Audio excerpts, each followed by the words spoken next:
this credibility and this expertise in personal finance. And so when people finally were driven to the main site, they'd be like, you know, I think I can trust them. They know what they're talking about personal finance, and they would be willing to put in their bank information, which is a huge barrier, but they would do it. Let's talk about the second thing that we learned from Oder and No. And to that, we're going to talk about Stephen Colbert. And so there was another study. I love this picture, by the way. I wish someone would paint that. I could have like a sword like that. So they had a study a number of years ago, and what they did was they brought in liberals and they brought in conservatives, and they had them sit down and they had them listen to clips of Colbert, and then they had them like discuss what they thought and they rated. What was amazing though was just both sides. Like most people, I would say, know that he's doing satire, right? But the conservatives they had brought in were much more likely to rate that.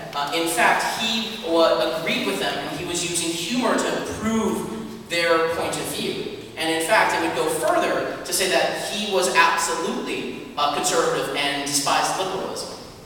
And obviously the other side said, what the hell is wrong with you? You guys must be nuts. This is a thing that a lot of you probably have seen and heard over time called the confirmation bias. And it is an incredibly powerful frame of reference that makes us just only pay attention to the certain things, to a certain track of mind. And so Oder and No, for example, really had to go through this, right?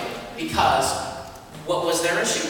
They had a frame of reference that their product was not something you could discuss. And they had to do something really drastic to reframe the conversation, which is the next thing you have to learn from them. In some cases, you have to find a way to reframe the conversation around your idea or around your brand. You have to really think about first, before you start anything, what are the preconceptions around the idea that I'm trying to express?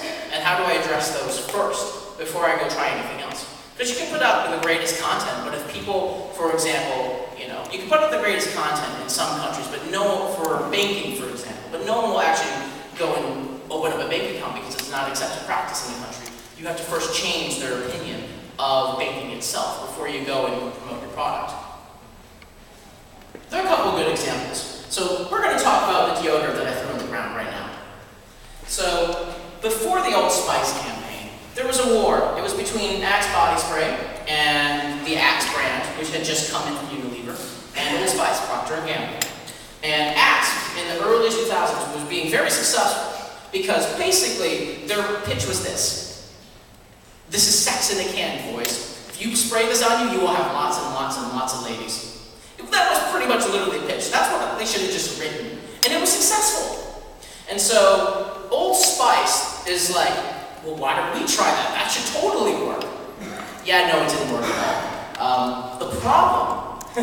The problem was that nobody expected or thought of Old Spice as like that. Old Spice was the deodorant of your grandfather, of your father. So you couldn't completely reframe it that way. You couldn't say like, it's also sex in a can. That doesn't work.